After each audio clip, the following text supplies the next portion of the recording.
is Dr. Adams, the principal of Accokeek Academy, and I have the pleasure of welcoming you this evening. I first want to thank Ms. Wright and Mr. King for putting together this wonderful program to introduce you to all of the high school programs in Prince George's County, and we appreciate it sincerely. Thank you both. I also like to thank all of our presenters tonight. Thank you for coming to Accokeek Academy. You know that our goal is career readiness, college and career readiness, and your support and your partnership means a lot to us. So thank you sincerely. Parents and students, this is your opportunity to find out about the wonderful programs that Prince George's County has to offer. And there are a great deal of them. So please stay on the line with us from beginning to end so that you can see all the opportunities that are available. I want everyone to know that each year we have students to be accepted at all of these programs. So never believe that you won't be accepted. And as Ms. Wright said, please, please, please put your application into all of the schools, because as we continue to explore new things and new opportunities, that changes our minds. To the 7th grade parents and students that are in the audience, please pay close attention to this discussion because it will help to influence the things that you do. We recognize that your 7th grades are really important in this process. And so please understand that as you go through the 7th grade, your grades become seriously important, and they also prepare you for the test of PSAT 8-9. And so with that, I'm going to turn the program back over to Ms. Wright.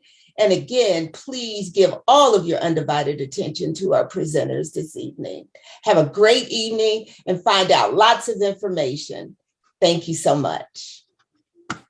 Thank you, Dr. Adams. We're not going to hold things up. It's a lot of information that's going to be coming out tonight. So our first presenter is going to be sharing with us the test that that opens the door for the students to actually attend the specialty high schools. It'll be Miss Andrika Hall, who is the instructional supervisor of advanced program, and she's going to be sharing with us what the PSAT 8-9 is. All right, good evening, everyone. Thank you, Ms. Wright. Thank you, Dr. Adams and Mr. King, for inviting me to be here with you all this evening. I'm definitely excited to share this information. So I'm going to go ahead and jump into my charge, which is to share some information with you around the PSAT 8-9. Let me go ahead and share my screen with you all. All right, hopefully you're seeing the presentation now. It says PSAT 8-9, awesome. All right, so let's go ahead and jump in and talk about the PSAT 8-9 and what it is. We're going to talk about some benefits, some of the skills that are tested on the PSAT 8-9, and then how to prepare for the PSAT 8-9. So what is the PSAT 8-9? The PSAT 8-9 is an assessment that is a part of the SAT suite of assessments offered by the College Board that is designed for 8th and 9th grade students. The PSAT is a test that will help educators and students kind of figure out what students need to work on most so that they are ready for college when they graduate from high school. Scores for the SAT suite of assessment, which include the SAT, PSAT, NMSQT, PSAT 10, and the 8-9, are reported on a common vertical scale. So this allows educators and students to measure progress from the first assessment that they take to the last one. And it also helps you to see, as you move through high school, as you enter high school, move through, what do you need to work on to have success on the SAT. The test length is a total of 2 hours and 25 minutes. And as in the full suite, there's no penalty for guessing or blank responses, also known as rights-only scoring. So when students are taking the exam, we always encourage them to answer those questions that they know, that they're very confident in, and then they can go back. If they guess, there is no penalty because they don't get penalized for those incorrect answers. All right, so let's go ahead and move on. Benefits of the PSAT 8-9. So here is just a list of some of the benefits of the PSAT 8-9 that we that are outlined here for you. When you look at this, one of the things that I want to point out is that third bullet that talks about the personalized practice on Khan Academy. So that's one of the resources that is available for students to get some practice. And even now, as students prepare to take it in the fall, they could begin to get some practice so that they can become confident in this type of assessment. Please understand that the practice that students get is not going to replace what they're learning in school every day. That is still very important, but what it will do is develop their confidence as they prepare for the test in terms of the types of questions that they will answer. But this is a list of some of the benefits. As I said, it does test the same skills and knowledge as the SAT, the PSAT, NMSQT, and the PSAT 10. So it is a continuum and gives great information as the students matriculate through high school. All right, so students in our district will be taking the PSAT during the week of November 28th through December 2nd, I believe, at their school. So that's when they will take it. So when we come back from Thanksgiving break, students should be prepared to be in school so that they can take that assessment.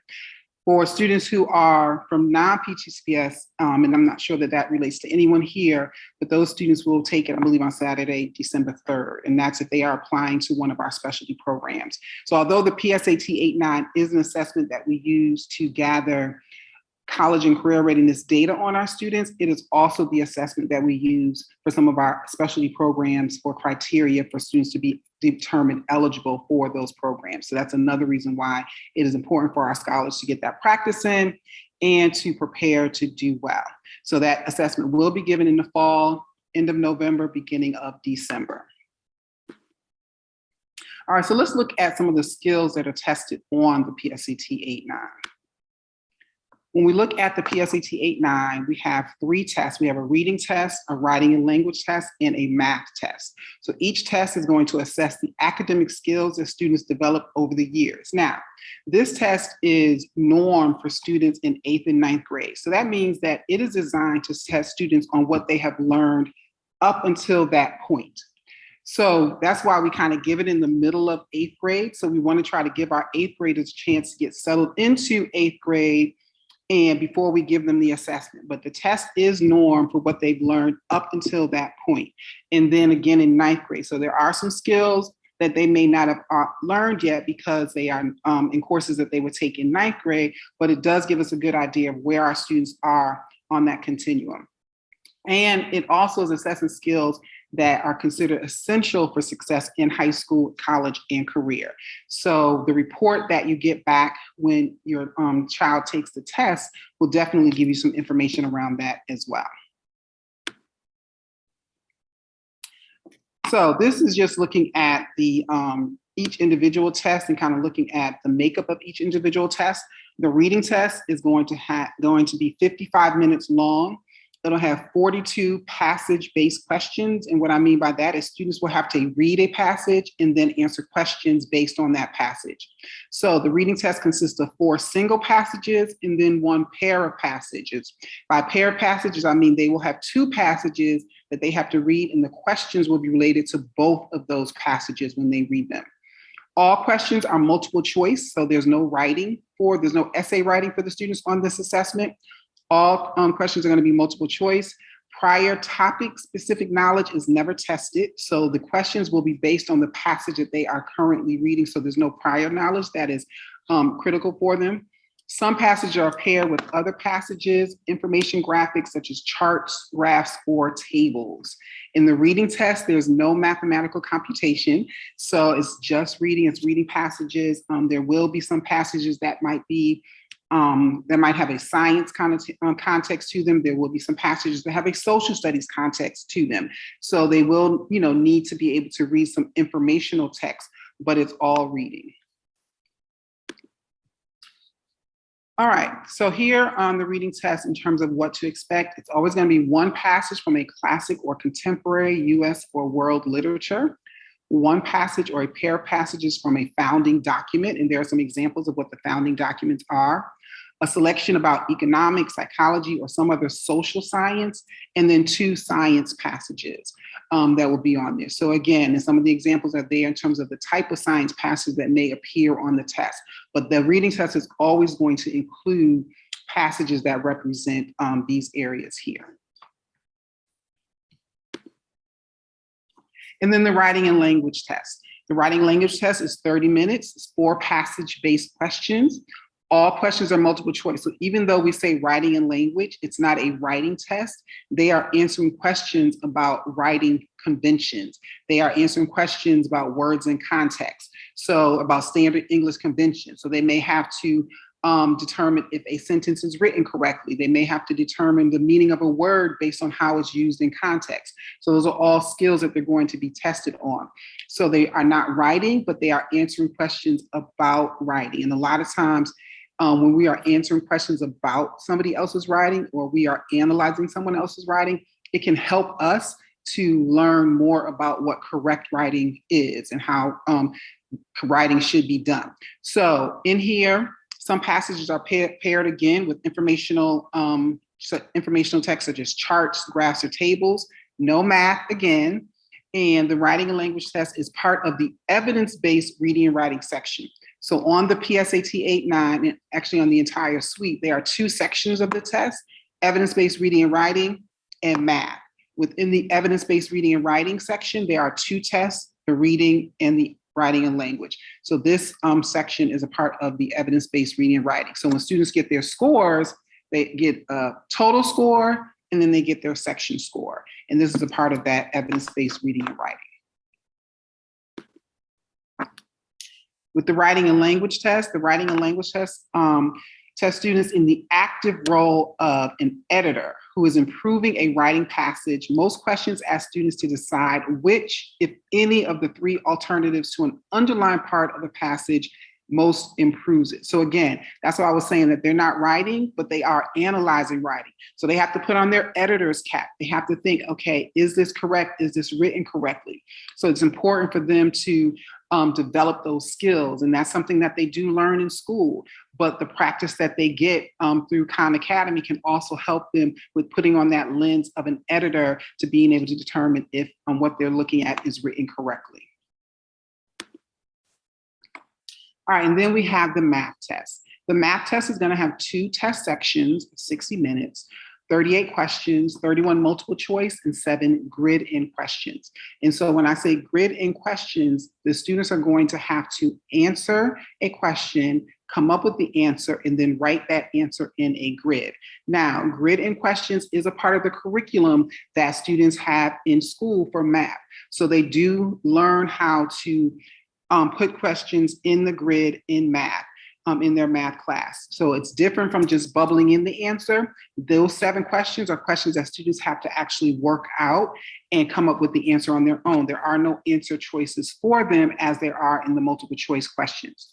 Most of the math questions will be multiple choice, but they do have the grid. And the math test is divided into 2 portions. There's a calculator portion and a no calculator portion. So students will be able to use a calculator on a portion of the test, but then there is a test where they cannot use the calculator. And then we have some parts of the test will present a scenario and then ask students several questions about that scenario. So there is some reading that is involved in the math section of the test. So those reading skills are going to be very important. Students need to know how to read a math problem and interpret that math problem to be able to answer the question or read the scenario and be able to determine what mathematical calculation do they have to perform to get to the answer. So those are some skills that students are going to be tested on in the math section of the test. All things that they learn in school. So all things that they should be familiar with. The math test is going to focus on math that matters most for college and career readiness. So when College Board revamped their assessment about 5 years ago, they really made a pivot in terms of the type of math that students were going to be tested on. So they wanted to make sure that it was going to be math that mattered most, math that was related to more real life. There is problem solving on the test. Most of those problem solving questions are going to be our word problems, those questions that ask students to read through a scenario and then determine how to solve the math that's in that scenario. So being able to determine, am I adding, am I subtracting, am I multiplying, am I dividing, what mathematical operation am I using to solve this problem? But it is all gauged on math that matters most for students. All right, so as I said, there is a calculator section, so students can use a scientific or a graphing calculator. It is recommended. Students should bring a familiar calculator. We don't want our scholars to show up on test day with a calculator that they've never used. So we want to make sure that if they're using a calculator for the test, that it is a calculator that they are familiar with, because that test day is not the day for them to try to figure out how to use this calculator. So they are able to use a calculator. One of the things I always say, though, and why it's important for students to be familiar with that calculator and know how to answer it, the calculator is only as smart as the person using it.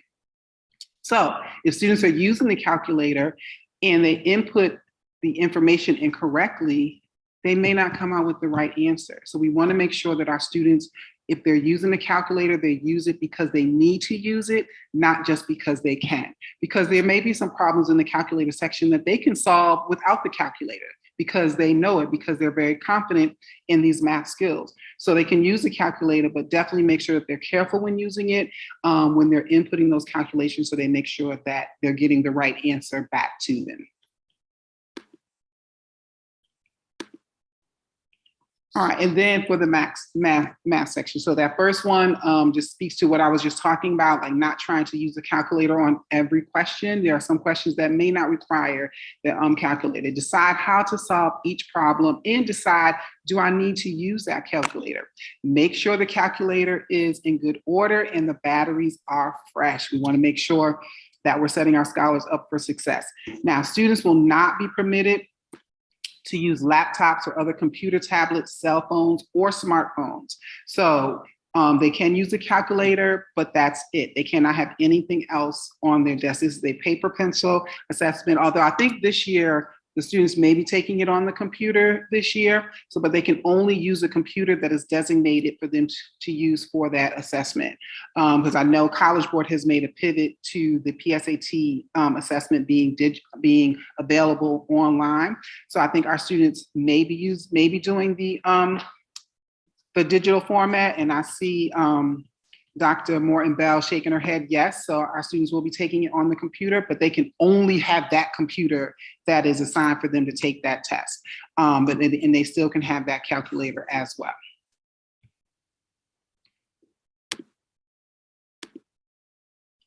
All right, so earlier I talked a little bit about how the assessments are all aligned. So this slide just talks about how the PSAT 8-9 connects to the PSAT 10, which is given to 10th graders, then the PSAT NMSQT, which is that National Merit Scholarship qualifying test, and the SAT. All the assessments are aligned in content and scoring. The rigor of the assessment does increase with each assessment as students matriculate through, but the PSAT 8-9 that your children take will give you a good idea of how they will do if they are on that, if they are in the green, which means they're on track to be college or career ready, if they're in the yellow, which means they might be one grade level behind, or if they're in the red. But they are aligned, so it gives you a good idea of where your students are, and then in 10th grade when they take that at PSAT 10, and then when they get ready to take the SAT. So they are definitely aligned in content and scoring.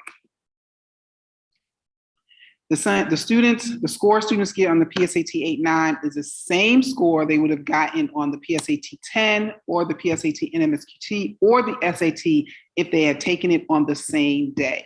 So that's when we talk about the alignment of it, because of where they are in their learning. That score that they would have gotten on the PSAT 8-9 is probably the same score they would have gotten on either one of those assessments that they take. All right, now how to prepare for the PSAT 8-9. Remember, there's rights-only scoring, so there's 1 point for each correct answer. There are 0 points deducted for incorrect answers. Math grading, each answers as reduced enter answers as reduced fractions or decimals. So that's when they say grid, they're going to enter it as a fraction or as a reduced fraction or a decimal. If rounding a decimal, make sure to use every single box, even if you just put a 0 in the box. What you see at the bottom is a scale for the scoring. 120, so 720 is the points for each section, and then 240 to 1440 is the total score for the test. So when you get the score results back, you have an idea of where your students are. So Khan Academy, you can get personalized preparation for the test. Even though our students have not taken one of the assessments yet, they can do a diagnostic. The diagnostic will then create a practice plan for students based on how they answered the questions. And so that can help students to get some preparation between now and the time they take the assessment in the end of November, beginning of December. There is a link, and I will put the link in the chat for you all, where you can go, where there is a guide that we created that gives you information about how to set up that practice plan, and gives you kind of like a calendar and a sample schedule that you can create. And it was based on a month. So you do have a month, a little over a month before our scholars will take that assessment. So if you want them to get some practice, now would be a great time to start. But the Khan Academy practice is directly aligned to the assessments. And so College Board has a partnership with Khan Academy. So that is the one that I feel is the best practice that students can get outside of what they're learning every day. Preparation starts in school. I said that earlier. This practice is not going to replace what they're learning in school every day. So our scholars still need to show up for school every day. They need to show up prepared for their classes every day. They need to show up ready to take notes. They need to show up ready to engage with their teachers in class every day, because that preparation, that learning that they're taking, that they are engaged in every day, is still going to be very important for them when they take this test in a couple of months. So encourage your children to show up, engaged and ready to learn every single day. So this here, practice is the process of growing. And so this is what I'm going to leave you with. Practice is the process of growing. And so that practice that you can get through Khan Academy is just the process of our students growing and growing in their confidence around taking this assessment. Remember, it's not going to be teaching them the content knowledge that they need. They're getting that in school, but it is going to help them grow more confident. So when they show up on test day, they show up confident knowing that they can do well. They show up confident knowing that this assessment, that is one of the criteria that some of our specialty programs use, that they can get a score that's going to be a good score, that's going to put them in a position to be eligible for some of our programs. And so remember that practice is a process of growing. I want to thank you all for your attention this evening. If there are any questions, you can feel free to put them in the chat. I will hang around for a little bit after this presentation, but I do want to honor everyone's time and the agenda that the school has put together for tonight. So again, thank you, Accokeek Academy, for having me, and I hope that this information has been beneficial for all of you. And I will put that link in the chat for you. Thank you, Dr.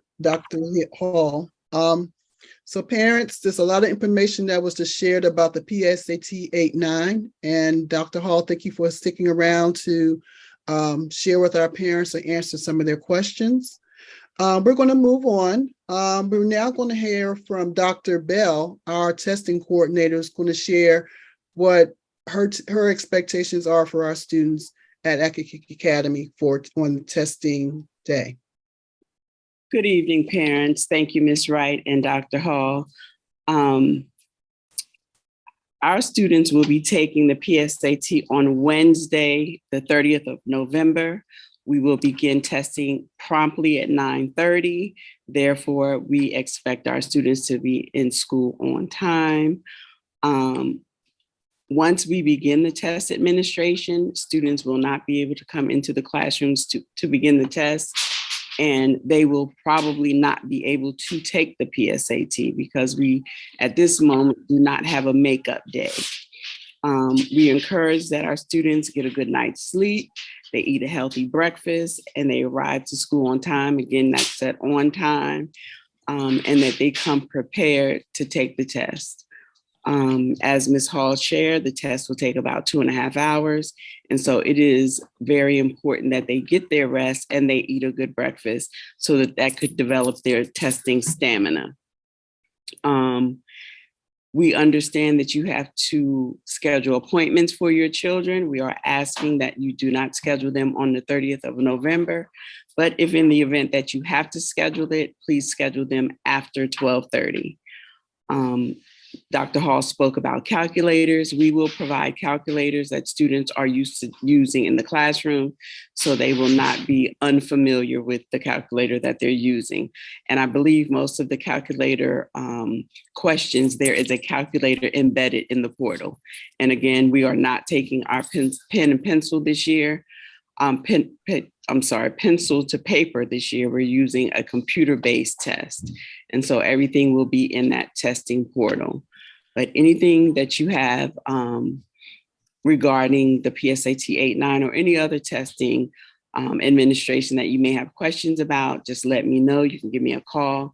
I dropped a link in the chat for what's on the PSAT, so you can visit that chat, that website, and see what we have on that test. And I believe there is a practice test on that site as well.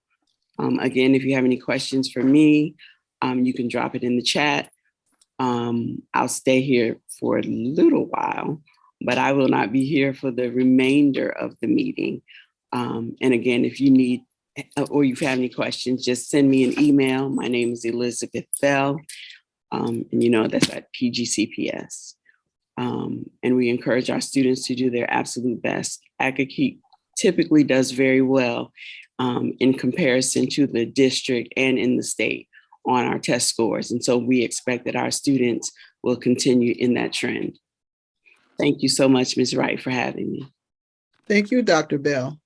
And again, if you have any questions, Dr. Bell is available to answer questions by sending her an email. Parents, I'll send the emails or contact information from our presenters and or the counselors at our various schools if you have questions that you come up with a little bit later on after the meeting, because we want our students to be prepared. Accokeek Academy students are well known throughout the county for being prepared for high school. Is Miss Tamisha Alio here from Charles Flowers? I didn't see you. Did I miss you? Has she arrived yet? Okay, she hasn't arrived yet, but we're going to move on. Our next presenter is coming from Frederick Douglass High School. From the P-Tech program, Dr. Dortch, are you ready?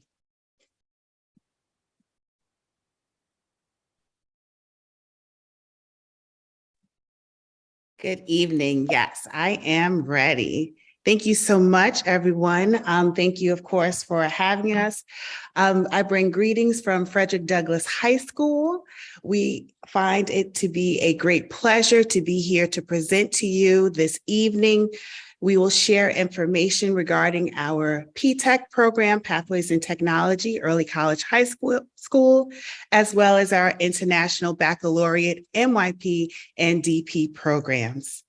Tonight, I will start with sharing information about P-Tech, and along with me, we have our work-based learning instructor, Ms. Jill Turner.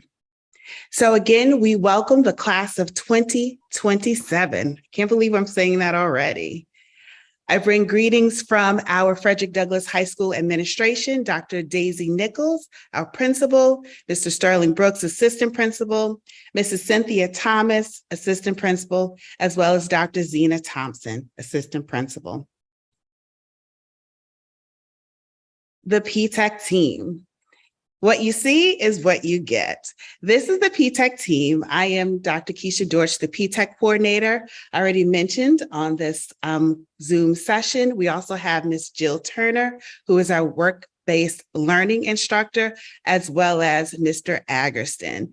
We will be with our P-Tech scholars throughout their entire P-Tech journey when they enter into the program as ninth graders during P-Tech Summer Bridge, and up until they graduate in 2027, not once, but twice, with their high school diploma and associate degree from Prince George's Community College. So what exactly is P-Tech? PTech is an awesome opportunity for our scholars to earn not only their high school diploma, but their associate degree from Prince George's Community College. We actually have two pathways: health information management and hospitality services management. This, of course, is at no cost to our students. I will turn it over to Ms. Jill Turner to share more about PTech. Good evening, everyone. It's good to see everyone this evening. So this slide just tells us a little bit more about what PTech is. I'm just going to touch on some of the specifics that I think you need to know. The requirements: we have open enrollment. So scholars do not have to have a specific grade point average to enter the program, but they do have to maintain a 2.0 GPA in both their high school and their college courses. They are required to attend and participate in our mentor-mentee meetings, attend PTech tutoring, which we provide. They have to sit for the Accuplacer exam and attend our PTech Summer Bridge. So as Dr. Deutsch mentioned, we have health information management pathway and the hospitality services management pathway.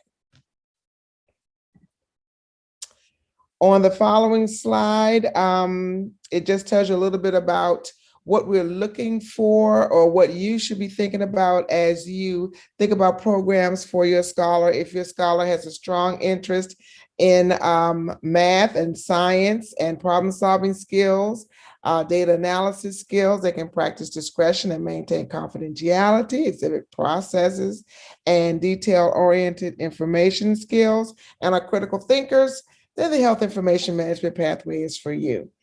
If, for example, they have a strong interest and ability in math, communication, and business, are flexible and adaptable, demonstrate strong degree of professionalism, and are detail-oriented, have the ability to multitask, things of that nature, then hospitality services management pathway is for you.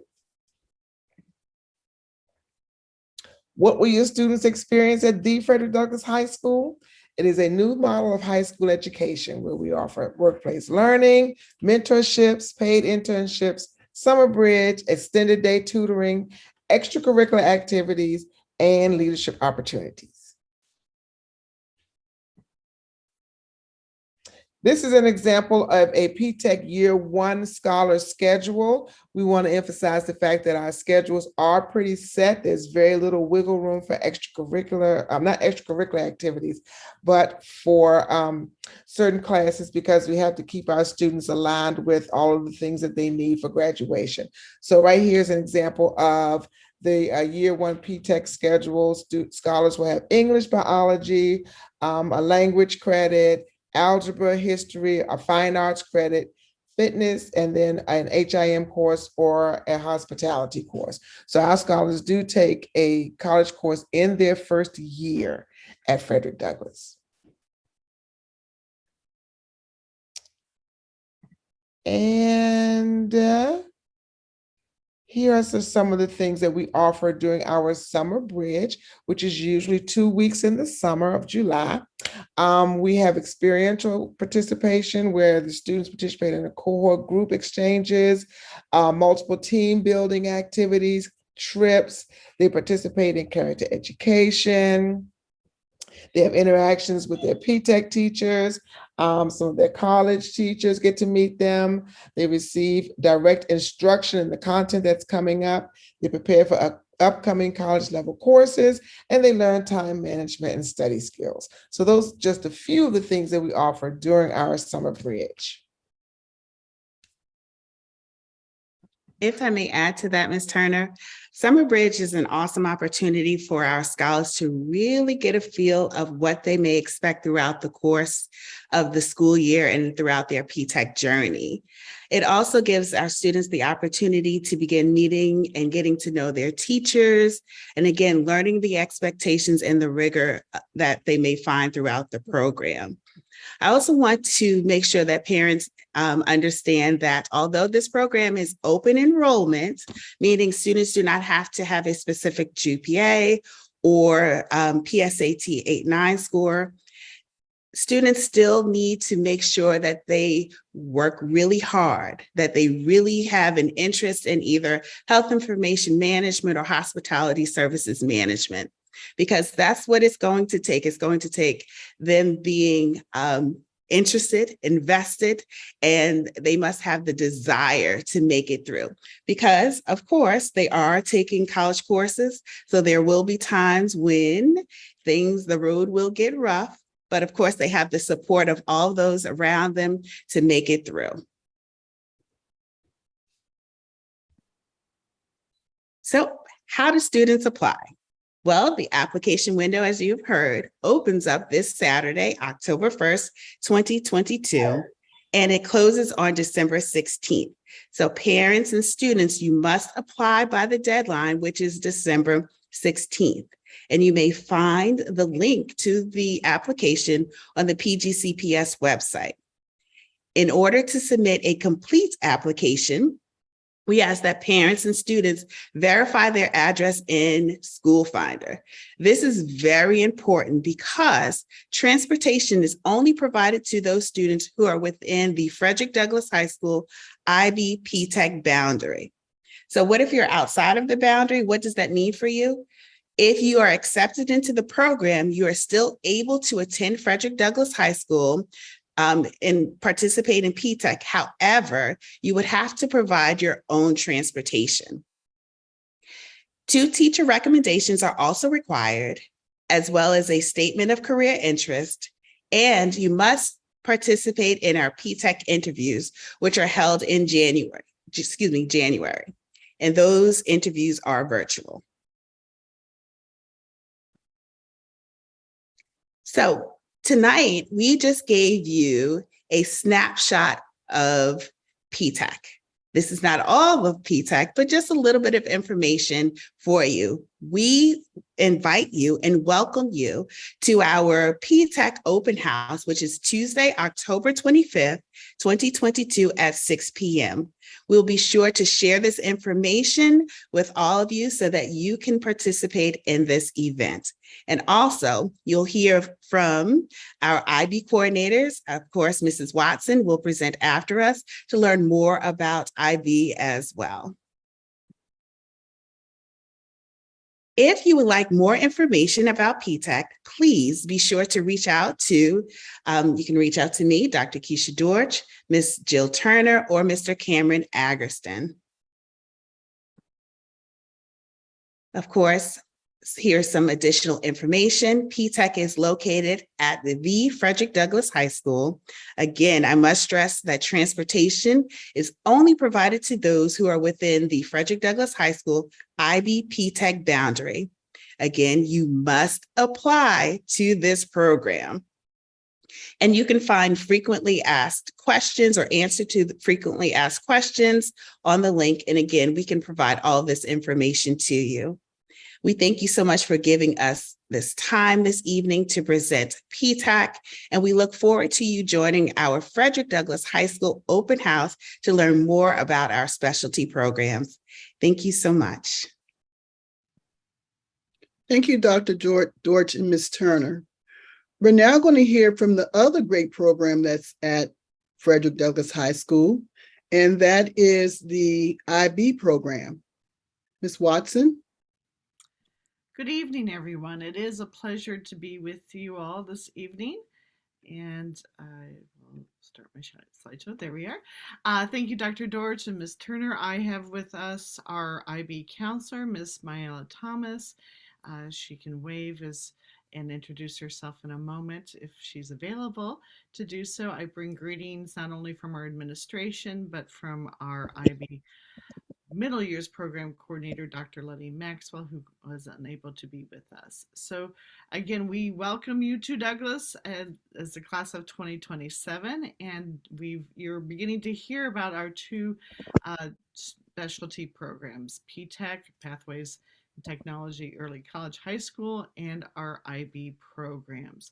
Again, undergirding all that we do in preparing our students for college and career. And I want you to know that at Douglass, we are small but mighty, and we have lots of opportunities outside of just P-TECH and our IB programs. We have a variety of extracurricular activities, electives. We offer AP, dual enrollment as well. So there's just a lot of opportunity for your students at Douglas. It is undergirded by our middle years program. All of our 9th and 10th grade students are considered IB learners within the middle years program. So if you are here for IB, if you are here for PTech, if you are here just because you happen to live in Douglas's boundary, you are an IB learner. And we are in partnership with James Madison, but we offer the year 4 and 5 of the middle years program to all of our students.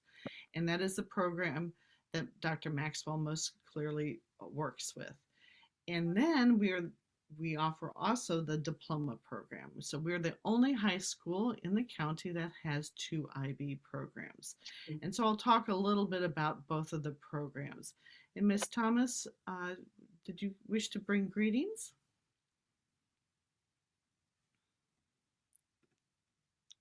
I saw her earlier. She may be muted. All right. I know she is here with us. We celebrate our students, and we want all of us to be IB learners, and we ground all that we do in what we call the IB learner profile. So we are cultivating these traits throughout our 4 years here at Douglas. In our middle years program, we have our students take 6 courses. And at the center again is our student, and we want them to transfer skills and knowledge from each of the classes. We want them to have a context of what it means to be a learner and citizen in our local, national, and global world. It is an internationally recognized program, and we have over 3,500 schools that offer the IB programs in over 100 countries. And the goal is to develop these critical thinkers who are reflective, service-oriented, and exhibiting good character, and that they're ready for rigor. And that rigor comes in the diploma program, PTech, AP, dual enrollment. So in our 9th and 10th grade years, we really focus on the how we're teaching. We're teaching skills, not necessarily, I mean, content is important, but we want our students to be equipped to manage their time, think creatively, think critically, and be able to create and do something with all the knowledge that is out there. The capstone in the MYP that is for 10th graders, it is the personal project, which is a passion project where students investigate something that they're interested in. They do research, they create a product. It could be a song, it could be a service activity, and they reflect on that and write a paper on it. All that prepares them for the diploma program. And that is, students need to qualify through that, for that program through their academic work and their interests. Just as in PTech, we want our students in IB to want to learn and to undertake challenges and rigorous experiences. This is designed as a college preparatory program and experience. It's really the equivalent of almost a freshman year in college. And so that it is really recognized by universities worldwide. And we have 6 subject areas in the IB diploma program over 2 years. And we connect all that learning with the TOK course, the theory of knowledge. What do we know? How do we know? And what is truth? What is reality? What is knowledge in the arts? What is knowledge in the social sciences, for example?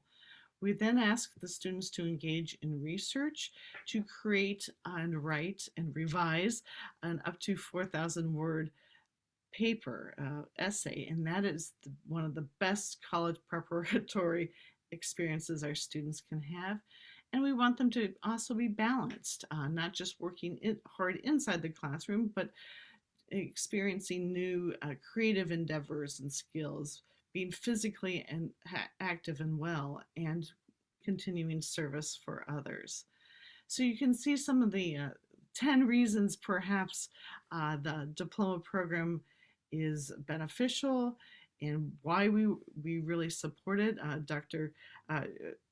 Edrika Hall is also supports our IB programs, and the county believes in the work that we do with our students. It is free of charge as well, and so we are blessed to offer that. So our students come to us in 9th and 10th graders. If they are a tag continuity student, they qualify through that way, or they go through the application process for PGCPS, they are cohorted in their 9th and 10th grade years in these courses, language and literature, social studies, and science. And then that prepares them, and we know who they are for the end result of working in the diploma program. The requirements is we have to study the same language for 4 years of high school because we want to create proficiency, very strong writing skills. There's lots of different kinds of assessments that are given, both written, oral, and performance-based. It is a 2-year program, and we want the students to earn the diploma from IB. We've got opportunities to gather and be social and reflect, also celebrate friendships, and we're so proud of our students who have gone on to great things in grad school and beyond.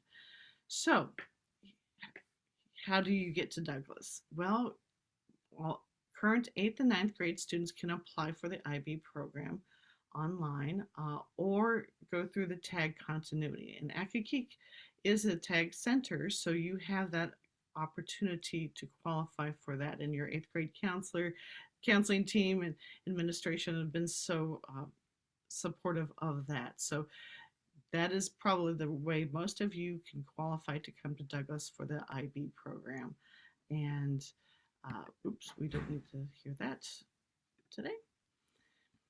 So if you are unsure if IB at Frederick Douglass is for you because of your address, please check on School Finder, and you can double check to make sure that where you reside is where that IB is serviced through Frederick Douglass. Same thing with P-TECH for that transportation piece. So a reminder, if you are not a tag identified student at Accokeek, we invite you to go through the application process. I believe our link will be active on Monday the 3rd. Again, it also closes on the 16th. There is not a GPA requirement. We do look at essay. We do a holistic scoring of the application based on the answers, the courses, and the transcript, as well as the essay. And we can provide hints for completing the application when you come to our open house if you wish. Again, a reminder about the P-TECH. We welcome you to Frederick Douglass, where we are all IB learners. And again, to reiterate, to learn more and meet some of our scholars and instructors in both programs, join us Tuesday, October 25th. So thank you again. It's been a pleasure to be with you all again.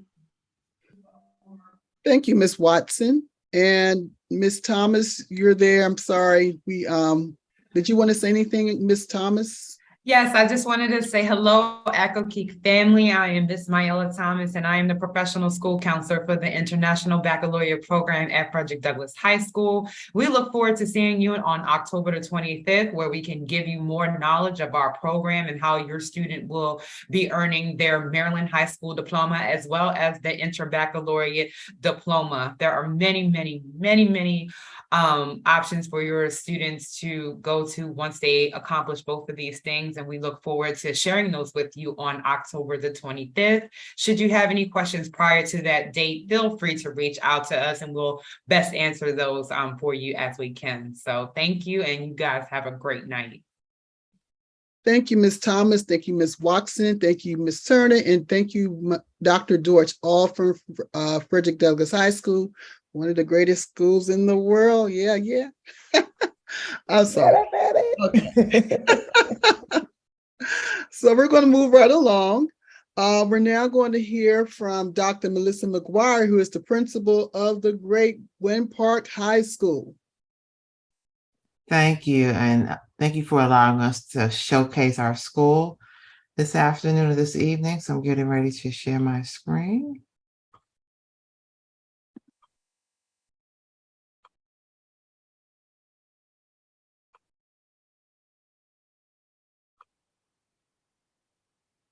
So again, thank you for allowing us the opportunity to highlight the great things that are happening at Gwynn Park High School. So here you see our administrative team, and our administrative team works by grade level. And so again, my name is Dr. Melissa McGuire. I am the principal of Gwynn Park High School. And next year, your scholars will have Dr. Colby White, because after they have seniors, they transition into 9th grade. We also have our phenomenal professional school counseling team. And next year, your scholars will have Miss Alicia Green as their professional school counselor. So I want to give an overview of Gwynn Park High School. We have close to 1,200 students. Again, we have 4 school counselors, 75 instructional staff members.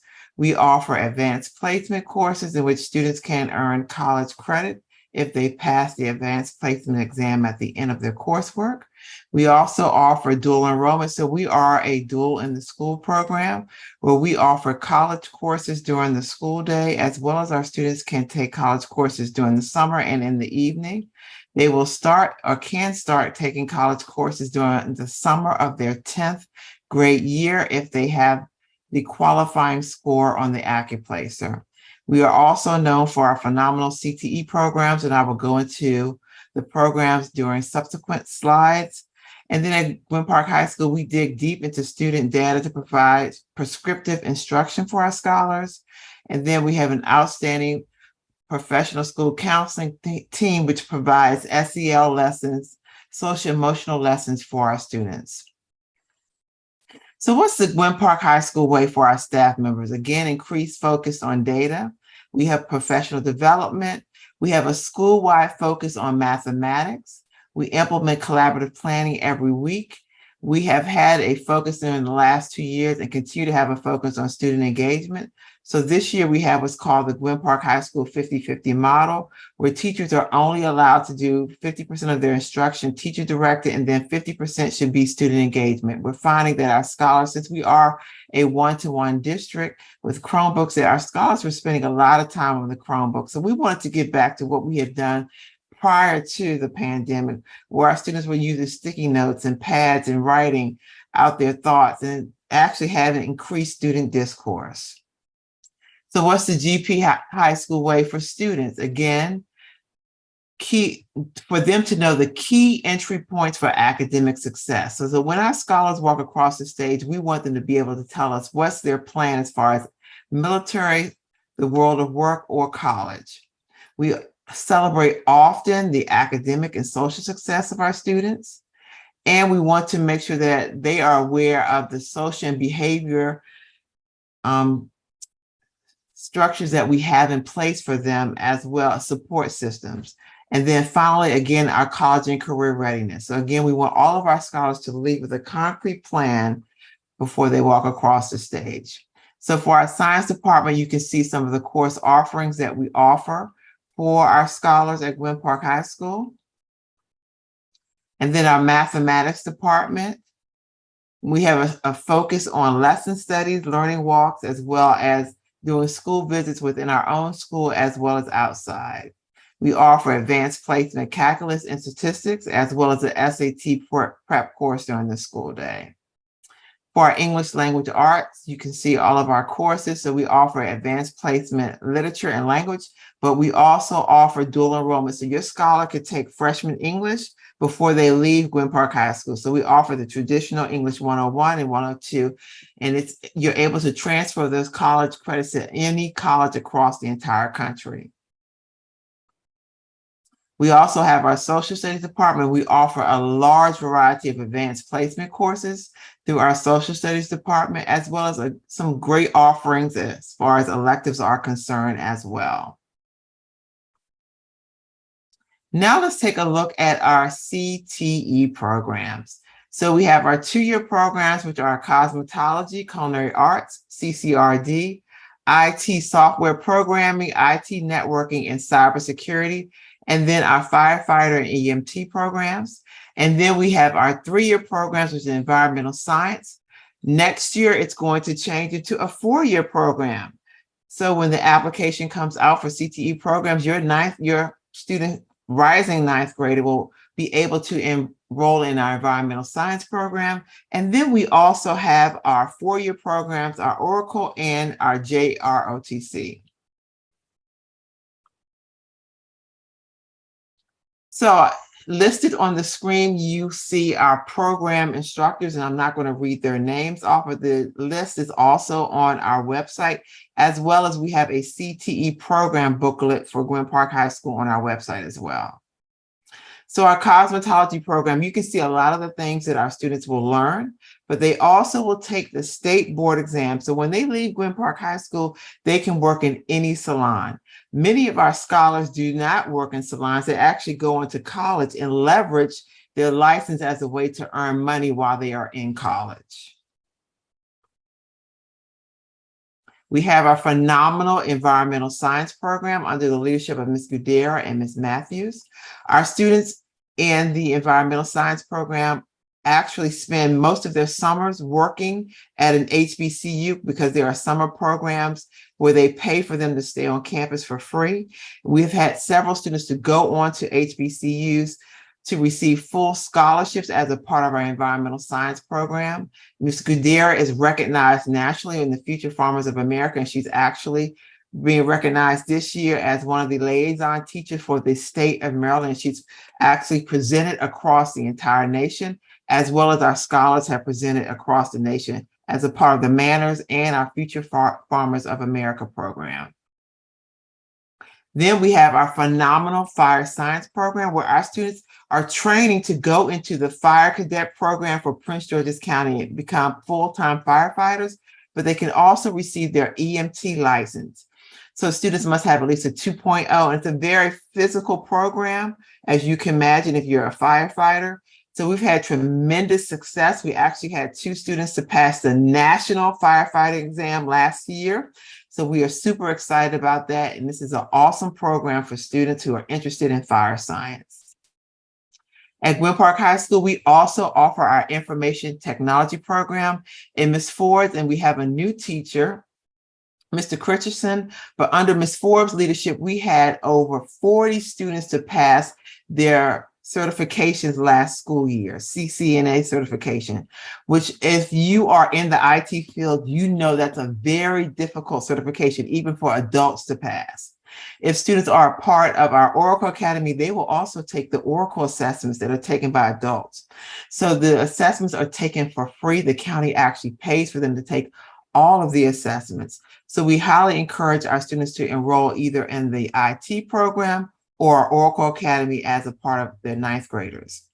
Then we have our Junior Air Force ROTC program, and this program became a completer program. So if your student does not want to take 2 years of a foreign language, they can take the CTE programs in lieu of 2 years of a foreign language. But keep in mind, most colleges require that students have 2 years of a foreign language. And our RTC program has received accolades nationally as well within the state for their drill team competitions. And then we have our CCRD program, which is a program for students as they prepare to transition from school into the workforce.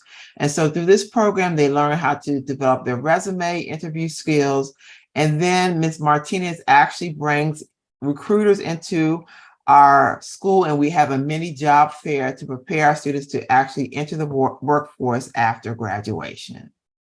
We have our phenomenal culinary arts program, and our students are always cooking. But what I really love about our culinary arts program is that we have partnered with CCAP. And as a part of CCAP, our students actually participate in a competition at the end of their senior year, just like the chef shows that you see on TV. They're in the kitchen, they're given materials, and they're asked to prepare a meal. There are actual chefs walking around with a clipboard and scoring them. If they have a high enough score in the competition, they compete against other students throughout the DMV area, they can win full culinary arts scholarships for college. So again, we are very proud that each year we have had students to win culinary arts scholarships to move on and go to college free of charge. So again, we are here to support your scholar transitioning to high school. We actually have a ninth grade academy where we have actually designated part of the second floor just for ninth graders for their core content courses, math, English, science, and social studies. We also have an assistant principal that is designated just for ninth graders, as well as a professional school counselor. So we provide wraparound support. We also offer quarterly parent academy meetings where you will receive valuable resources to help you as a parent as you navigate high school with your scholar. This is just a list of the graduation requirements. You can also find this on our website as well. And then you can see student scheduling. So in the spring, we will visit your school and we will actually speak to your students about which courses to select. And we actually use a Google form for our students to select their courses. And Mr. Henry Thompson is our master scheduler. And so he will be a part of that presentation as well.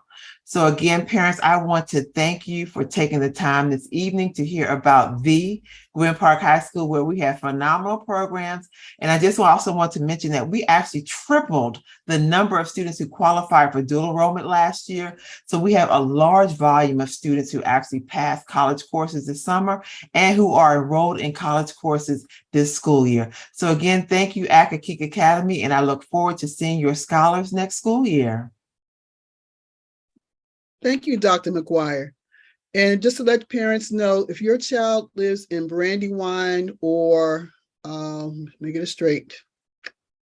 Ooh. If your scholar lives in Brandywine, Accokeek, Aquasco, we even have some students from Upper Marlboro and a few from Clinton, Maryland, your scholar will come to Gwynn Park High School. And I just also want to put a plug in. We have a phenomenal athletics program. I'm sure you know about our football team and basketball team. So we always welcome scholars who are athletes, because our goal is not only for them to do well on the football field, but ultimately to play at the collegiate level as well.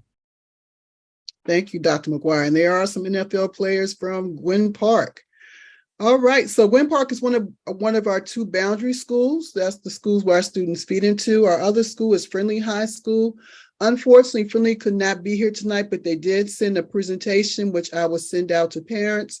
It will be in our 8th grade pages and on our YouTube. Well, I'll talk to Mr. King. We'll make sure that you have access to it.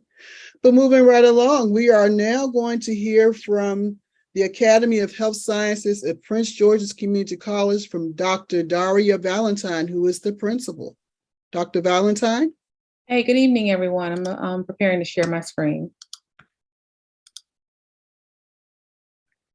So good evening. I'm Dr. Daria Valentine. I'm the principal of the Academy of Health Sciences, and I welcome you to visit with us at some of our later open house sessions, and I'll share that information with you towards the end of the presentation. So just a bit of an overview about the Academy of Health Sciences. So we are about going into our 12th year. We are the first early college here in the state of Maryland in partnership with PGCPS and PGCC. We are on the campus of Prince George's Community College, and we are a 4-year program. And at the end of the 4 years, your students can earn their high school diploma, will earn their high school diploma, and one of 2 associate degrees. So in order to be eligible to participate in the Academy of Health Sciences, your student, your 8th grader, must apply to the Specialty Programs Lottery. As you all have already heard, that is October 1st through December 16th during the application window. The grades in which are considered for acceptance or eligibility into our program is the academic grades from your 7th grade year, first semester of your 8th grade year, the PSAT 8-9 scores, and all of these are used to create a composite score. What happens next is the testing office uses that composite score and compiles that data with some more information and shares a list of eligible students from the highest composite score to the lowest composite score. And so the students that make up the Academy of Health Sciences, 50% of our students must meet the requirement of being either qualified for free and reduced meals or first generation college students. And then 50% of our students must come from North Prince George's County and the other 50% of South Prince George's County. So the list that is handed to us is already broken down to meet these categories. And so our students are receive eligibility based on the highest composite score after that list has been broken down. At the Academy of Health Sciences, our students are on the pathway to earn an associate's degree in one of these two areas. These students earn an Associate's of Arts and General Studies with a concentration in health sciences, or the students may earn an Associate of Arts in Teaching. And this is just a snapshot of the number of credits the students will earn within each pathway. So all of the students earning the high school diploma receive about 25 to 26 credits for the high school diploma. For the Associates in General Studies, students earn about 60 credits, 16 dual enrollment credits and 6 concurrent enrollment credits. Concurrent enrollment credits are just college credits. They do not receive high school credit for those. And for the Associates in Arts and Teaching, they receive about 67 credits. 13 of those credits are dual enrollment and about 14 are concurrent enrollment courses. So the requirement to stay eligible to earn the Associate of Arts and General Studies with the concentration of health sciences is that students must maintain a 2.0 or higher cumulative GPA to remain in the program.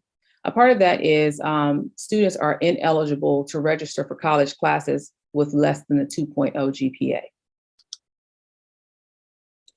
The requirements for the teacher preparation pathway are a little bit different. So students must earn at least a C and cannot earn less than a C in any of their college courses. So that is courses that they receive dual enrollment credit for or courses that they receive concurrent enrollment credit for. Students must maintain a 3.0 cumulative GPA. If they do not have the cumulative GPA of a 3.0, it cannot fall below the 2.75. If it falls below the 3.0, meaning 2.75 or above, students must meet a qualifying score on either the SAT, which is an 1180 or above, the ACT, which is a 24 or above, or the qualifying score by the state of Maryland for the praxis exam. This program, the teacher preparation pathway, the Associates of Arts in Teaching, is recommended for students pursuing a bachelor's degree to teach elementary education, grades 1 through 6, or a generic special education degree for grades 1 through 12. We have 4 memorandums of understanding that support our work here at AHS. Our first memorandum of understanding is with Prince George's Community College, which governs how the use of our facilities, student records, insurance coverage, our student college courses are taught by Prince George's Community College faculty and staff, and then branding, which is in conjunction with Prince George's Community College as well. Our next 3 memorandums of understanding are directly connected to our teacher preparation pathway. We have a memorandum of understanding with University of Maryland College Park, in which they provide a college counselor for students in their junior year and support them through the application process. They provide a tour and a parent information session for our year 4 students, which are our senior class students, an application fee waiver, special consideration for scholarships, and once admitted into UMD, they're guaranteed admissions into the College of Education. Our next MOU is with Howard University. Howard also provides a college counselor in year 3, a college tour and parent information session as well at the beginning of year 4. And they also provide a 15% tuition reduction for students who apply at the November 1st application deadline. And then for students who are eligible, they may receive a renewable $5,000 scholarship annually. And again, This is for our teacher preparation pathway.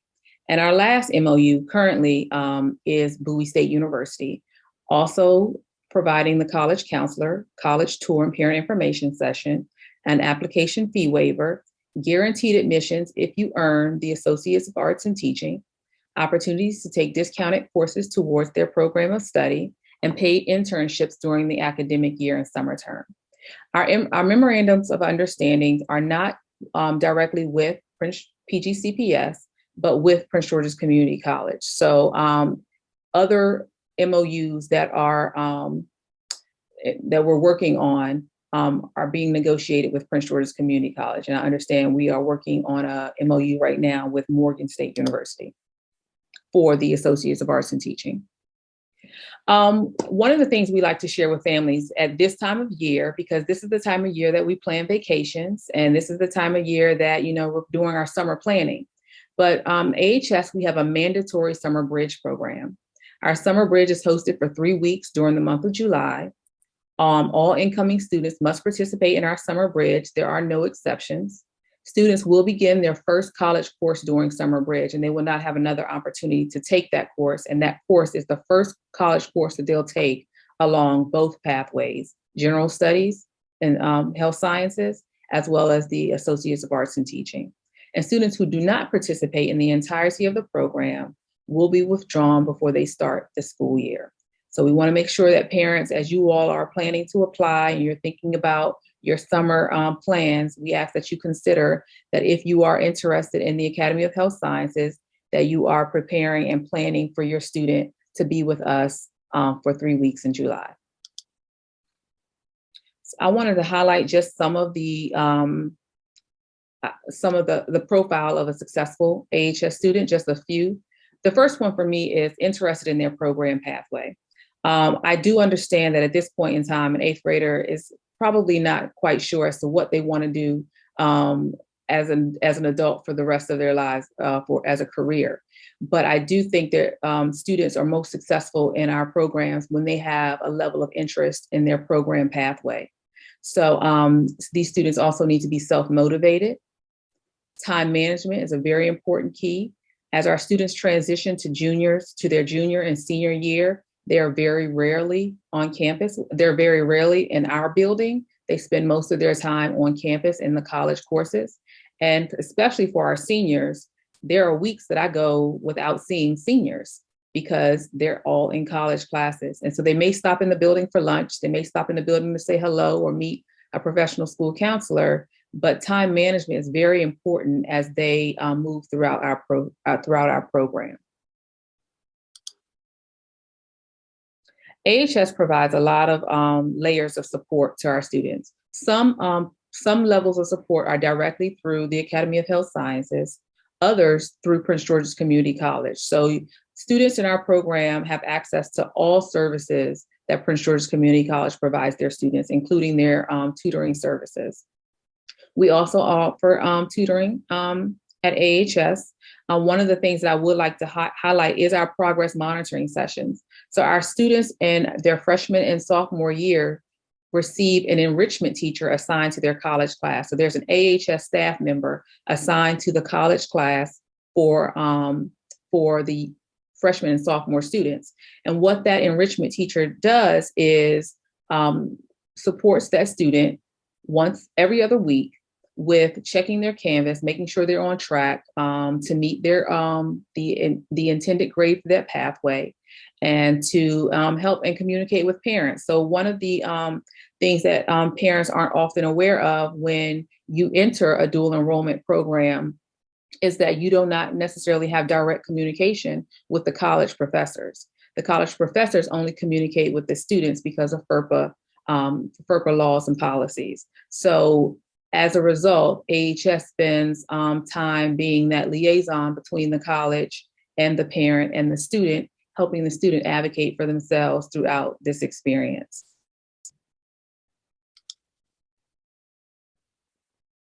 So we do have, right now, we're in the process of starting our extracurricular activities for the 2023 school year, but I do want to make sure every parent on this call knows that AHS does not have an interscholastic athletic program. So we do not have competitive athletics.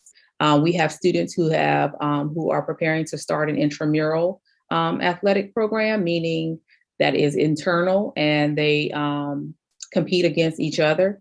But we do not compete with other high schools in PGCPS. We do not have athletic teams. Many of our students, however, do participate in community-based athletic programs, AAU, club sports, or what have you. Our extracurricular experiences and programs are sponsored by AHS staff. However, our students also have access to participate in Prince George's Community College extracurricular activities and programs. Many of the activities and programs on Prince George's Community College are hosted by AHS students. And I am proud to say that for the last few years, AHS students have been Prince George's Community College SGA presidents and vice presidents. So I wanted to share, we do have 3 open house events coming up over the specialty program season. 2 of which will be virtual, 1 will be in person. So Wednesday, October 12th is our first virtual open house. You will hear a lot more details around our program pathway, the courses that are necessary for students to take during their first year. And you'll also have the opportunity to hear from some of our MOU partners as they come and also provide a presentation. So that would be our Prince George Community College partners, Howard University, University of Maryland, and Bowie State University also attend these open houses. And so it'll be another opportunity for you all to ask some questions, spend a little bit more time learning a little bit more about our programs. And lastly, if you are interested in following up with some questions, please do not hesitate to email us here at pgcc.healthsciences@pgcps.org.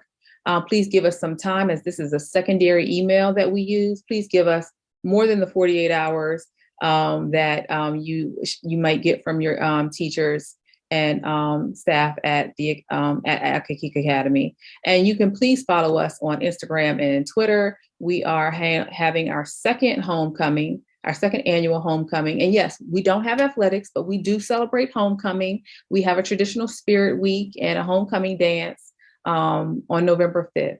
So we look forward to having you at our open houses, and I look forward to answering some of your questions. Thank you. Thank you, Dr. Valentine. I was answering some of the questions. One question that came through from one of our parents is, for the teacher prep program, is it only for students interested in health sciences? So there are 2 different programs here.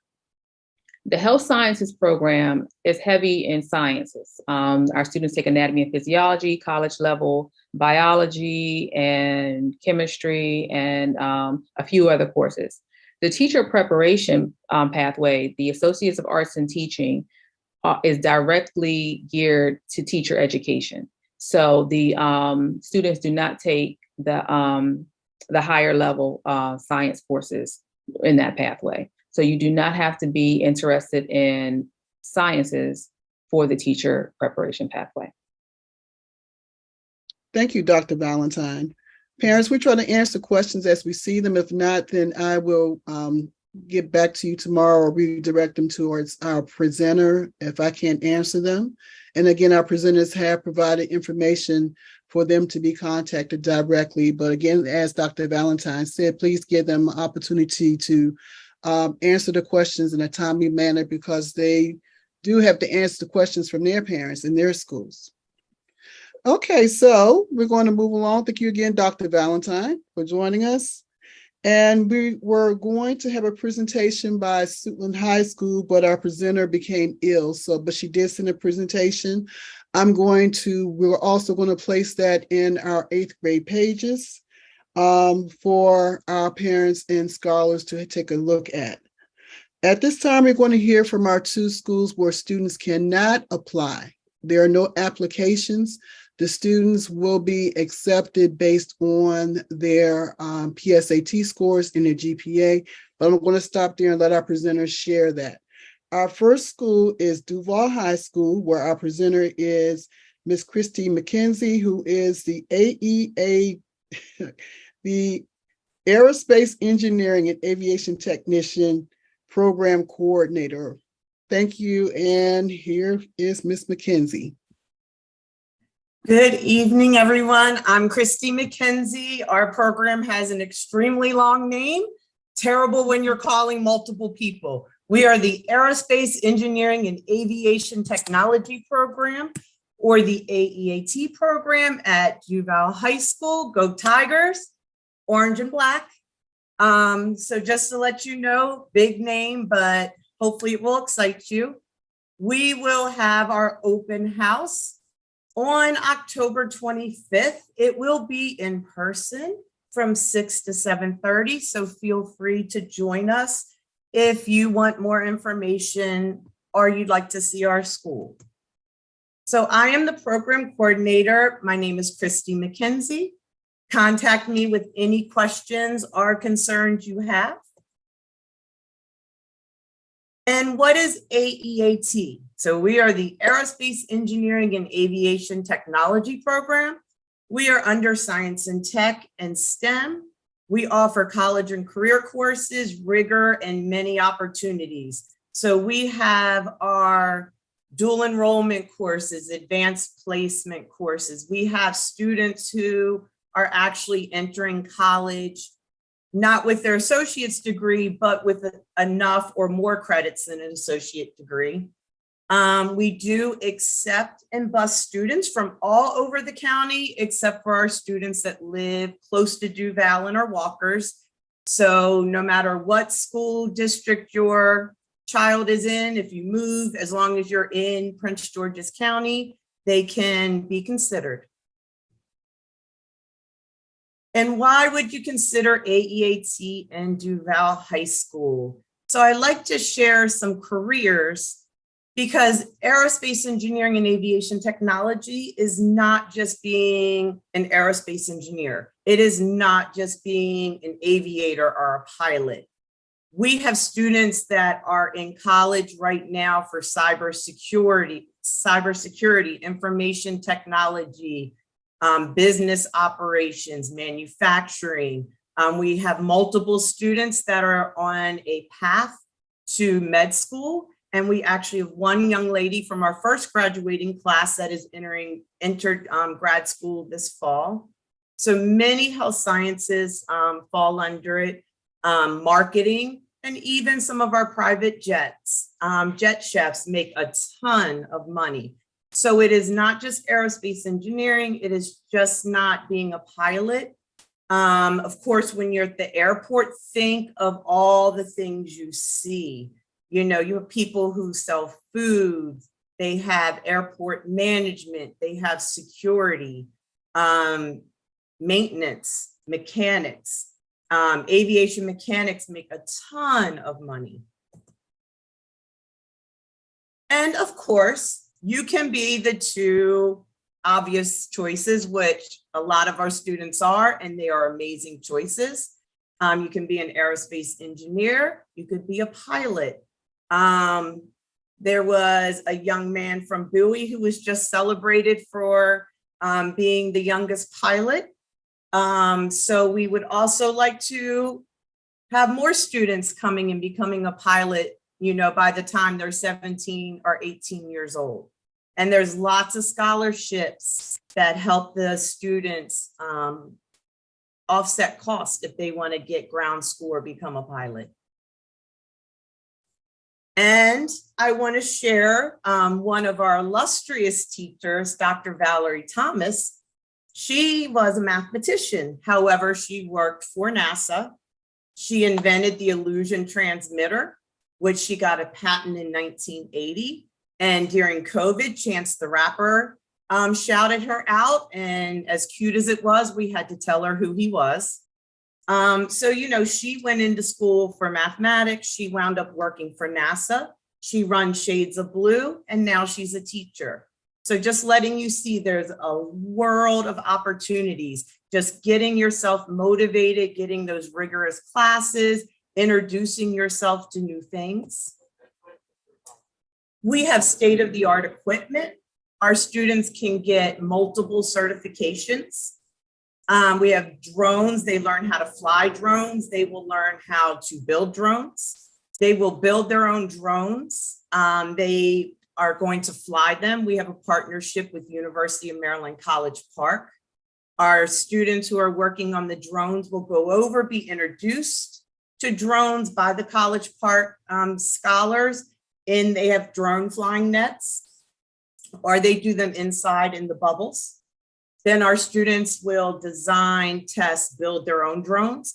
Then they'll get to go back over to University of Maryland College Park, and they'll get to fly them and test them. We have 2 wind tunnels. We have, at the time, 18 3D printers. So we have students that 3D print on many of their parts. We have 2 laser printers, so it will print out things in balsa wood. It can cut out acrylic. It can carve, it can engrave. So we have some great equipment to keep everything hands-on. Everything's problem-based. We do have our 2 majors, which is aerospace engineering and aviation technology. It is based around the aerospace and aviation careers, but our students learn design, they learn 3D software programs, they learn how to code, they learn how to put circuitry together, because they actually build their objects from, the payload up.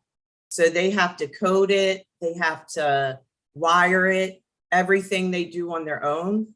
And they have so much fun. Even if they test it and they put a propeller on wrong and it goes backwards, they still have fun because they get to figure out why, what they have to do to make it go the direction they want.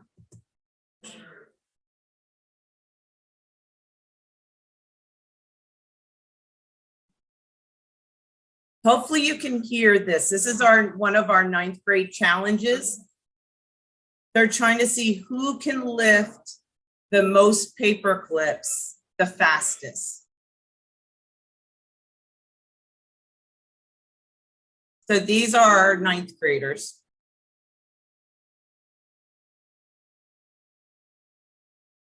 So just showing some of the hands-on, and they put the presentation together themselves. We also have Summer Bridge. It is for 2 weeks over the summer. And we wanted to brag a little bit that they had a lot of fun this year, and they also won the challenge. So go do that. We offer a lot of internships and external experiences such as mentorships. Sometimes we will have astronauts, people from the industry come in. We have rising researchers who help our students in practicum. They come from University of Maryland and work with stats, data collection, the do's and don'ts of writing a successful research paper. They help them learn the process of getting peer-reviewed scholarly articles, APA formatting, anything our scholars need. We work with College Park and the College Park Aviation Museum, and with the University of Maryland Eastern Shore, and with AOPA. So we have lots of different partnerships. We have a lot more. We are a gem in Maryland. We are the first aviation program, and we are the only aerospace engineering and aviation program offered in a Maryland public high school. So how do you get considered for AEAT? It is determined by the PSAT 8-9 score, which you just heard all about. And it is also determined on your GPA, your unweighted GPA for your core subjects, which would be math, English, science, and social studies. It'll take into consideration all 4 quarters of 7th grade, plus quarter 1 of your 8th grade. So once again, if you are interested, sign up and take the PSAT in December. Keep your grades up and look for a letter from the Office of Testing in the spring. And again, our open house is going to be October 25th. It is Tuesday. It is in person from 6 to 7:30. This is our first public open house in our brand new building, because last year we couldn't do it in person due to COVID. So we're really excited and we hope we have a big turnout. We are going to have our culinary department there with some cupcakes. We are going to have our athletic department there talking about all of our sports. We're going to have our junior ROTC program there. The color guard will open us up and it will be all aerospace and aviation students. So we hope to see you there. And again, I'm the program coordinator. My name is Christy McKenzie. Feel free to email me with any questions you may have. And I hope to see you on Tuesday. And I hope you have a great 8th grade year. Thank you, Ms. McKenzie. I'm not sure if Ms. Hall is still here or if one of our specialty presenters can answer this question. Some of the parents are asking, what if your child was homeschooled prior to 8th grade? How does the GPA play into the PSAT 8-9? So they go through a process where they apply and they submit a portfolio, then it is reviewed. If they contact STEM at pgcps.org, Dr. Martin could answer that question with a lot better detail, but we do accept a lot of homeschool students each year. And actually one of the students in the video you guys saw was one of our homeschool students. Thank you, Ms. McKenzie. And I see that some of the answers are coming forth from our next presenter, Dr. Woodruff, who answered that question. And so she will also be able to share more about that information and about her school, which is Oxon Hill High School. So at this time, Dr. Woodruff, I'm going to open the door to you to present as you see fit. All right. I'm getting ready to share my screen. Okay. All right. Am I the last one? Yes, you are. Okay. Hi, everybody. I know that this has been a long night, but a very important night. So I'm going to be as brief as possible, but I do want to ensure that your questions are answered. I always say this, I know the importance of choosing the best fit for high school for your child. I am a PGCPS parent. I just came, Accokeek Academy parent. I just came from the baseball game. We won. And I'm also an Oxon Hill High School Clipper parent as well. So I can, I'm both a parent and an educator there. So tonight I'm going to tell you a little bit about the Science and Technology program, which is the oldest specialty program in Prince George's County. I'm going to do my best to give you a thorough overview, but brief, and answer any questions that you have. So what is the Science and Technology program? It is an advanced STEM program for advanced scholars. You've heard from some programs tonight that are early college programs. The Science and Technology program is not an early college program. We are a traditional 4-year high school program wherein students receive a lot of interaction, concepts, and they learn STEM. Okay. So there are 3 specialty programs in Prince George's County Public Schools. Eleanor Roosevelt services the northern region of the county. Oxon Hill services the southern region of the county. And Charles Herbert Flowers High School services the central region. So a lot of times parents say, hey, can I choose which one? Actually, no. Your address dictates which science and technology center that you would go to. So I can say that almost all of the students that get into the science and tech program from Accokeek come to Oxon Hill. But if you're uncertain or if you're moving, you can use the school finder link, bit.ly.pgcps school finder. Type in your address and it'll show you the Science and Technology School. And I have to shout out the Accokeek Academy staff because I can tell you for years, almost half of my students come from Accokeek Academy because it is the tag center in the southern region of the county and definitely produces the talented level of student that we desire to get at Oxon Hill High School. So who may be interested? If you're a tinkerer, if you really like STEM, if you think, you love science and math, or you want to go into the STEM field, the science and technology program may be for you. But I also have students who are like, I think I want to go in, I want to be a lawyer. I don't really know if I want to go into science and technology. Well, I can say we still have an advanced curriculum because we service an advanced population of students. So for an example, we have 18 advanced placement courses at Oxon Hill High School, as well as the dual enrollment program, which is at every high school in Prince George's County, wherein our students can take advanced courses and have access to that advanced curriculum. And then, of course, students who want the traditional high school experience, we have every language honor society, national honor society, science, math, social studies, English, Kitty Hawk Honor Society from ROTC, you name it, we have it. So we have over 40 clubs and organizations in addition to the honor societies.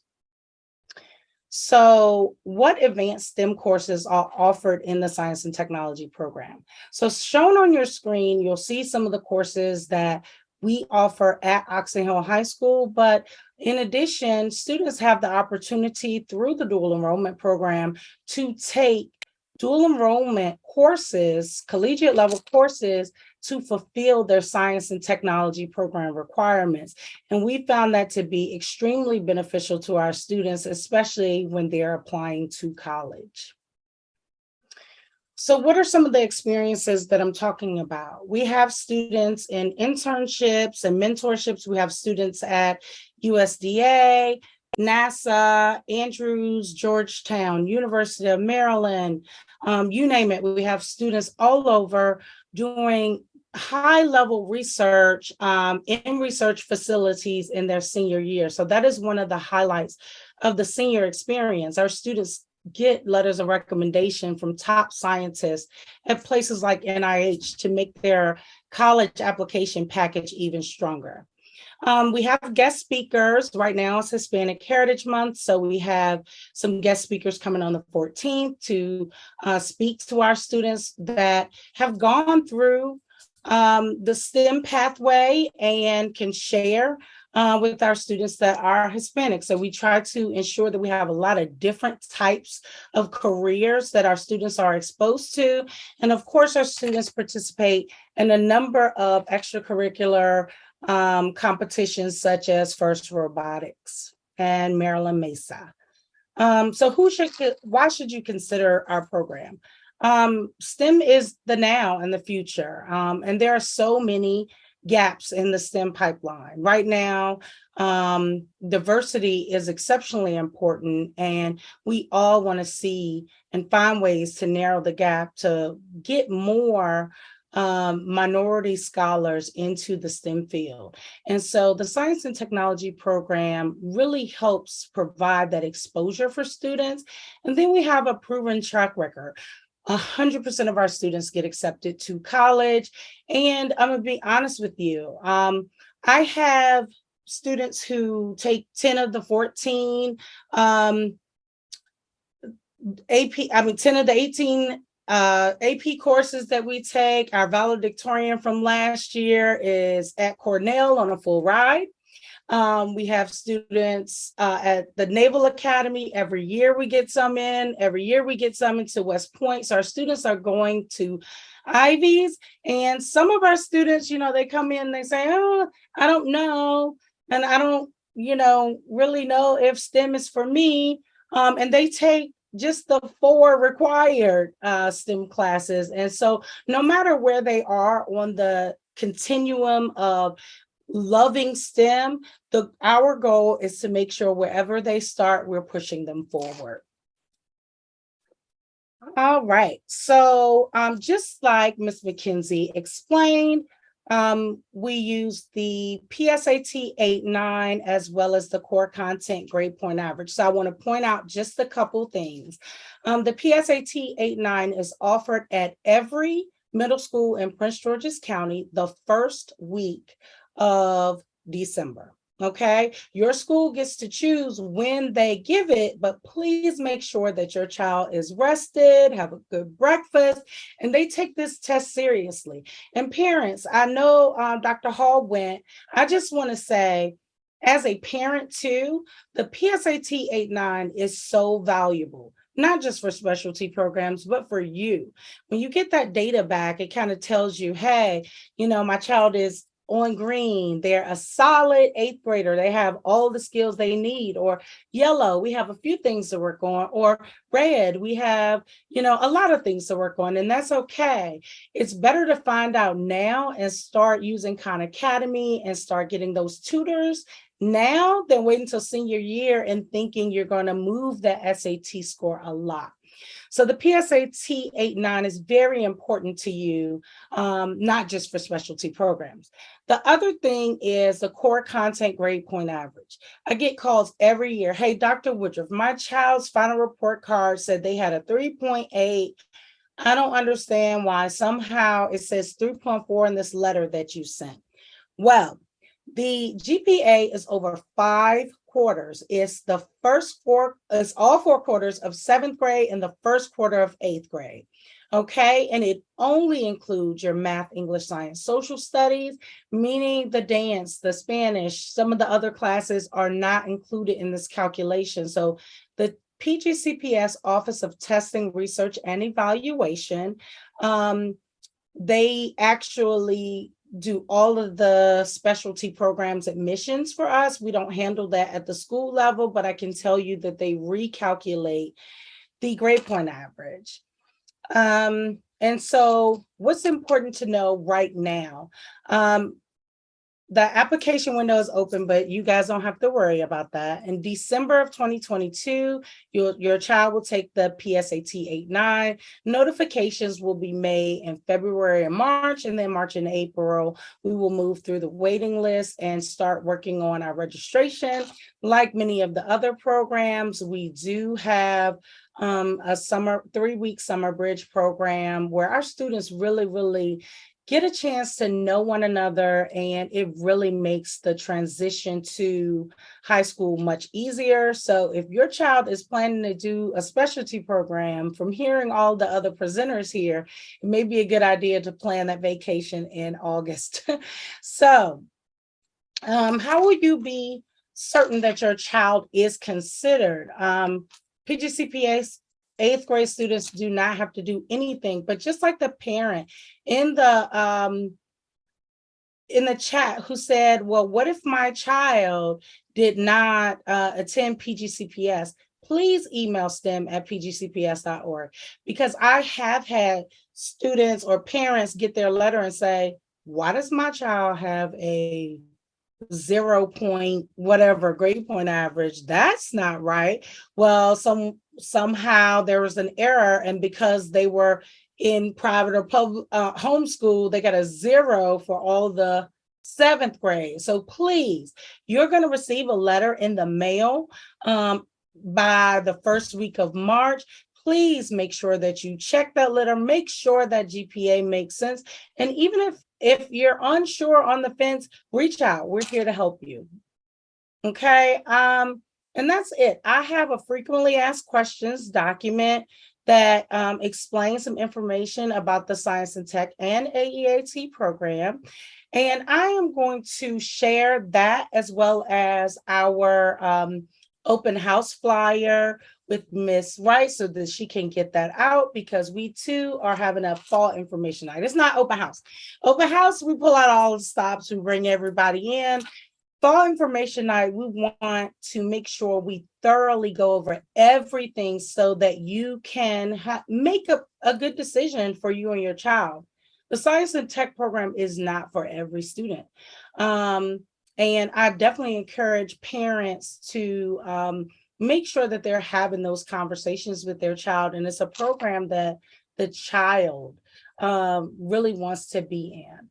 we're definitely looking for STEM-tastic students. So important dates to remember: first week of December, again, PSAT 8-9. Notification of eligibility status will be last week of February, first week of March. And then April and May, we'll start doing the waiting list, and the summer bridge is in July. We have open houses. You can attend any of the three, okay? And again, this flyer will be shared. Eleanor Roosevelt's open house will be in person on November 9th. Oxon Hill's open house will be virtual on November 10th from 6 to 7:30, and Charles Herbert Flowers will be November 11th. So one of the things I also want to tell you is very, very important for you to know is the county has a specialty program showcase. It is really, really important. Parents, please go to that. Again, I want your child to be in a program that they're going to be happy about. We all of us come to the parent information nights that your counselor holds. However, I want you to understand that this night, and I will share this flyer with Ms. Wright, but the county night, you will actually come to the school and you can go into the room with Duval High School. You can hear about the aerospace program. You will go and hear about the performing arts program at Suitland and what you need to do. You will go and hear about it's specialty showcase night. And because of that, and because of the crowds there, we always have our open houses the week after, because we can get a lot of flyers out and invite parents. So I definitely encourage you to come to the specialty program showcase. And it is an event that every 8th grade parent should attend so that they can, help their child make a good decision. And I was rolling, Miss Wright. I don't know if I made my time, but I am done. Thank you so much for having me, Accokeek Academy. And I'll hang back in the chat for a minute to see if there are any questions. I'm also going to drop my email in the chat. Feel free. I'm really accessible. It's easy to reach me. You can email me anytime. Thank you, Dr. Woodruff. There are a couple of questions in the chat. The first question is, how diverse is the Oxon Hill STEM program? I will say, I should know that, like really off the top of my head. I don't, but I can tell you that Oxon Hill's program is about, I'm going to make up some numbers, but they're going to be close. Okay. I would say about 45% Hispanic, 45% African-American. And then we have the remaining percentage is probably like 2% Caucasian. And then the remaining percentage are Filipino students. So we do have a very diverse science and technology program. Is diversity in science and tech similar to Oxon Hill overall? No. Oxon Hill High School neighborhood zone, I think, is predominantly African-American and Hispanic, but I think the science and technology program is more diverse. What do you mean when you say credit for university? So when students take AP or dual enrollment courses, they can use those courses for college credits when they complete the program. So for AP courses, students actually have to take a test at the end and score over a certain level to get the credit. But for dual enrollment, while I would love to act like that's an Oxon Hill thing, it's really at every school in Prince George's County public school. So your child can take dual enrollment courses wherever they are. When is the showcase? It is November 2nd, I think, 3rd, 2nd or 3rd. Third. It was the 3rd, Miss McKenzie, thank you. Yes. So it was October something. And that is why the flyer is not done. Because, and I don't have it to share because we got an email last night saying, hey, due to the county zoning or rezoning or something meeting that parents are invited to, we're moving the showcase. So it's been moved to November 3rd. And because of that, we all scrambled to change our open house dates to make sure it was after. And that's why I don't have the flyer to share, but I will get it to Miss Wright, and I know she'll post it or send it out to you guys. And yes, no application needed for the science and tech program, nor Duval. And the entrance criteria is the same for both of those two programs. I think I answered all of the questions in the chat. Ms. Wright, I promise I will follow up as soon as I get a flyer from the district for the specialty program showcase, as well as the science and tech flyer with the 3 open house dates. I'll make sure I get that to you. Parents, again, we all fly during these nights because we have 10 to 15 minutes, but when you come to our open houses and when you come to the specialty showcase, we're kind of, going really slow to make sure that we're very thorough about it, because we want you to make the best high school decision for your child. What is the success rate of students switching from STEM to social science at Oxon Hill? Well, I don't really have any students that switch from STEM to social science. Do you mean students that leave us and major in social science? Okay, so I will also be honest about that. I believe in transparency. One thing that I feel like as a district as a whole, we need to do better with is keeping up with our graduates. We have tons of students who come back and share their stories, but I don't have any direct data from graduates. I have, what schools they get into and how many are accepted to that. We get all that data before they leave, but we don't get a lot of data after they leave. So I can say that most of the students that I talk to who have transitioned from us, and I've been at Oxon Hill High School for 7 years. And the students that come back are doing very, very well. Some are in PhD programs. I'm like, oh my gosh, I've only been there 7 years and you're getting your PhD in biomedical science. I can't believe it. And we always, every year for open house, for the students who get in, we always invite a graduate to come back to kind of speak. Yes, Flowers High School accepts students who live in Central Prince George's County. And if you're unsure, you can go to the PGCPS website and you type in, just click the little magnifying glass that says search and type in school finder, and it'll ask you to put in your address. And when it pops up, it will show you 3 schools at the top. The 3 at the top will be your boundary schools. And then you scroll to the bottom, it'll have science and technology, and it'll show 1 school.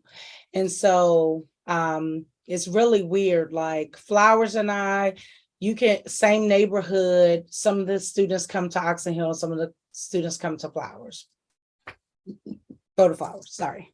So my email's in the chat, and I also put the science and tech, which is also me, but me and a couple student leaders.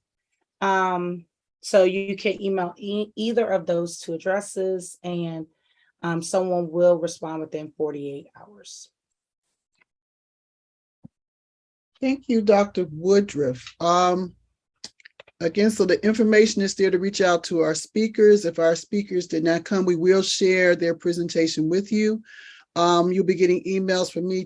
Parents, get ready, because when I send emails, you'll get sick of me, but I want our students to be prepared as they move into their high schools. We're about to end tonight, and we're going to hear from our 8th grade assistant principal, Mr. King. Any last words, remarks, or anything you would like our parents to know at this time? Before Mr. King comes, I just want to remind the parents that whatever specialty high school your child has been accepted to, transportation will be accepted. So if your child gets accepted to Duval High School, A bus stop will be arranged in your child's neighborhood to pick them up, take them to Duval, and then bring them back to your neighborhood. That's for any specialty high school they are accepted and accepted their eligibility to attend.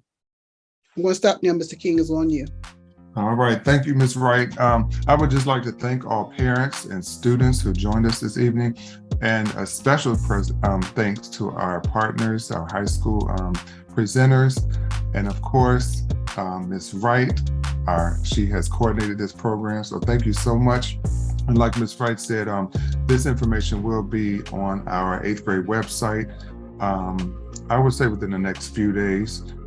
And also this presentation will be posted on our Accokeek Academy YouTube page. So parents, please remember to visit the Accokeek Academy website and the grade level website of your student for updated information.